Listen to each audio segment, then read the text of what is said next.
Welcome to An Epic World brought to you by Quadrian. I'm your host, Courtney Fingar, and this is our new interview series that highlights innovators, thought leaders, and trailblazers driving transformational innovation in industries and economies worldwide.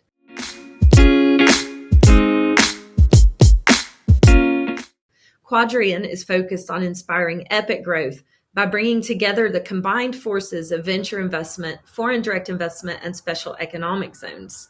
As part of the mission, Quadrian supports bold, scalable, founder-led startups and helps turn their visionary ideas into global success stories. Today, I'm excited to be joined by one of the visionary founders of one such startup, Faramarz Farhoodi. Welcome, Faramarz. Wonderful, well, thank you. Now, let's start with the basics. So your company is AI Nexus, and you are operating at the nexus, as I understand, of AI and healthcare. Now, I'm going to let you explain and tell us in layman's terms what the company does, because you'll do that much better than I will. Our company is focusing on a particular aspect of solving the healthcare crisis that we have all over the world, with shortage of medical facilities, doctors, access due to location or economic means. Our company is focusing on how do we help individuals stay healthy and reduce the inflow into the healthcare system by empowering individuals to look after themselves. And then when they need to seek medical attention, to have this early warning system of identifying individuals at risk and directing the individual as well as care providers to meet up and resolve issues before they become critical. Chronic disease is our particular focus on non-communicable diseases. And so we've been harnessing decades of experience in artificial intelligence. Our background is in defense. We've been working in the field of artificial intelligence for many years. And I come from a medical family myself. And we decided to bring our technological know-how to address this particular problem.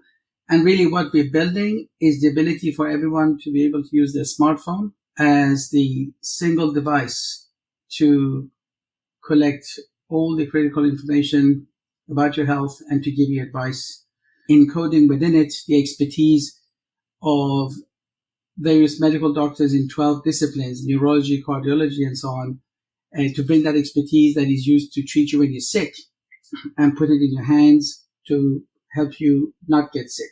Like turning your phone into check engine light for the body, basically. If I understand correctly, you have an app that allows a health scan that's highly personalized that can be done in under 60 seconds, costing less than the price of a cup of coffee. So that's making this essential knowledge about health very accessible. How did you come up with that idea? And are there other players like that in the market? What makes this unique? Just to be clear, we've actually built a platform that integrates numerous technologies to do what I just described, because assessing someone's health involves combining many factors. Your vitals at the moment, your lab results, your genetic information, your family history, medical history is not a trivial thing. We're not an app company. We built a platform that has a series of technologies that have been integrated. We also integrate third-party solutions like from the Mayo Clinic, for example, on education. And it's all built for others to come and leverage to build their own applications. Now, we happen to have built our own app, which is the one I described. It's called Mia Health. And its purpose is to really use our platform to deliver what we believe is a solution to a critical problem. And in terms of how we came to do it, many of us, including myself, are getting into our middle ages. And I've been a gadget person for many years. I wear several devices. It's my Oura Ring, it's my Samsung Watch, and so on and so forth. And we realized that none of these devices actually help you understand your state of health. They give you data, and unless you understand how to interpret the data, they're not really very useful. So we decided that, look, given we ourselves, despite all of our technological know-how, had difficulty understanding our state of health, what if we use our extensive background in artificial intelligence to really, and our interest in medicine and health, to really bring it together and create a solution for ourselves and everybody else. Now, health, the way we look at healthcare and really understanding what's going on with people, has a lot of similarities with security and defense. Because in defense, it's all about early warning, early detection of problems before they actually happen. Because once something happens, you have to react to it. So all is a question of looking at indicators that something may be going south and preventing it. So we've used our extensive experience in defense, and I was the architect of a command and control system for 7 NATO countries, and developing artificial intelligence applications for those kinds of scenarios. And we sort of brought it over and are applying it to healthcare. So we're creating a command and control system for early detection or early warning of indication of disease, but producing actionable results for the individual and the care providers. Well, that's very interesting. So applying these lessons from defense industry to health is super interesting, but I guess it has a logic as well, because it's all about defending your own. That's right. Your own. That's right. The enemy is disease, and who you're defending is your body, you and your family. We pay a lot of attention, especially to women's issues, because women have been severely underserved. So we have specific components like for women's health, especially pregnancy risk. And in the United States, we have a terrible record of handling pregnancies. The death rate and premature birth is on par with some basically poor developing countries in some states. And women's health, mental health, we're looking at the entire person, not just your vital signs. So coming back to who else is doing it, there are many companies out there who say, well, we use the camera to take your heart rate and respiration and so on. A $20 Chinese watch does that. That's really of little use. What matters is what is happening to you as a trend and how those numbers need to be calibrated based on your age and sex, your medical condition. If you're pregnant, the blood pressure ranges that are safe for you are different for the same person than when you're not pregnant. If you have medical conditions, you're on certain medications, it all affects your ranges. So we have an integrated system that actually takes all of these factors into account to just even measure if a particular heart rate is abnormal or normal for you. So to summarize, what we do is to establish what is normal for you as a person. And then we look for absence of normal and presence of abnormal for you by including and integrating all these factors. To our knowledge, there's not a company that either has the technological combination that we have, nor the experience and the approach, and frankly, the team of medical doctors working together, and we have a 40-strong team of medical doctors in different disciplines, all working together to create this capability to help an individual stay healthy. Well, technology and apps and AI and all of it can help make, create greater knowledge about health. But a lot of people may find it intimidating or feel that they're not tech savvy, especially perhaps older people. Do you see that as a barrier to its usage? And how can you work to make perhaps a user experience easier and make it more accessible to everyone? Well, excellent question. Again, coming back to accessibility and social determinants of health. Apart from economic factors, and we've made sure that the technology or our version of the app is extremely low cost and accessible to everyone. So it's not like something expensive that people can't afford. We're targeting the pricing based on developing countries and poorer areas. And then we've just gone out of our way to make sure usability is a key driver. Like if you're like in the older age, like above 70 and so on, your eyesight may be not as good. So accessibility is going to be important. And frankly, linguistic characteristics. So the advice that the system comes up with is going to be adjustable based on the characteristics of the user. So for example, if you happen to be a technical person or a medical person and so on, the advice would be much, much more technical than if it's like layman language for most people. So the tone and the content is going to be dynamically generated based on our understanding of the best way to communicate with the user, including psychographic factors like, how do you need to communicate to this particular user? Some people are very careful about their health. Some people they want to have their parties and have fun. And people have different attitudes towards what it means to be healthy. So we haven't completed the process yet, but our goal is to make this so easy to use, including use of speech, bi-direction. So there is no need to type anything, everything you can talk to the device, just like an Alexa approach. And it talks to you in your own language, in a tone that you choose, and the way that you would like to be spoken to.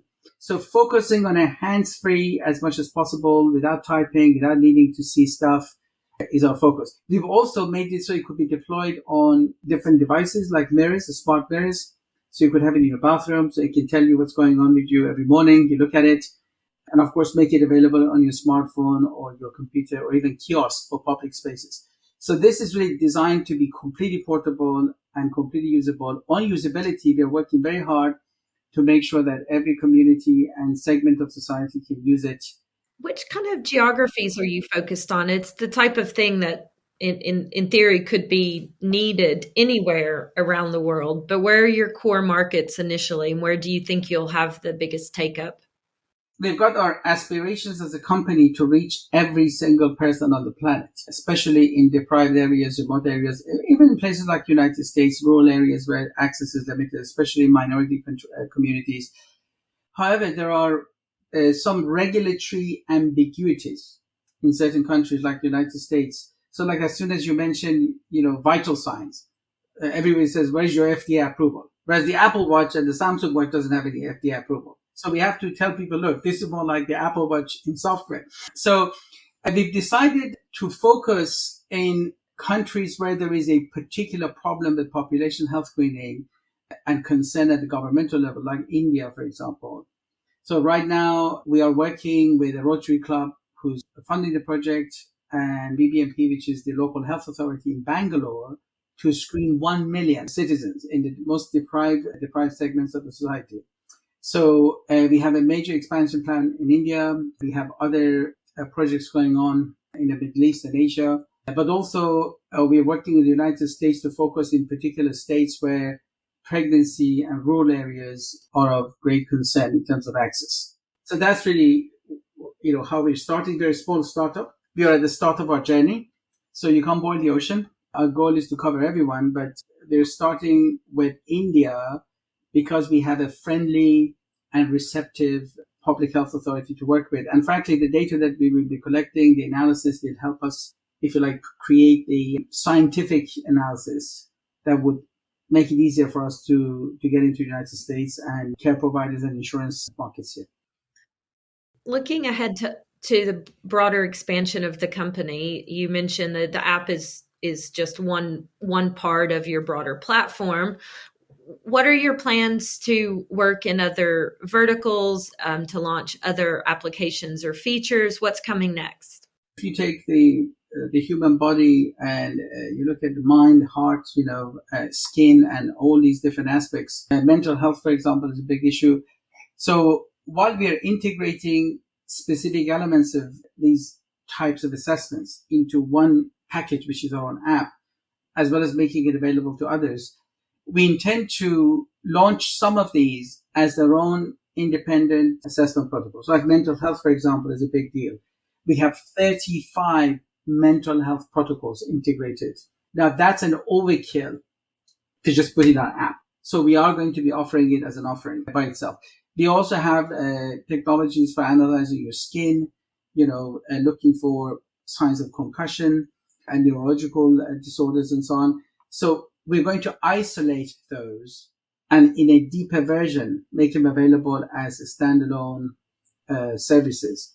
But very importantly, having the platform and having the APIs, if you like, to get a little bit technical, we've already got several companies who are working with us to incorporate our technology into, for example, their telehealth applications. So as I'm looking at you like now, just using the camera, we'd be able to display your vital signs, even your blood pressure, heart rate, respiration, and also indications of cardiac issues, maybe signs of a stroke. Not to give diagnosis per se, we're just saying we're seeing some odd things, but for the physician to ask questions.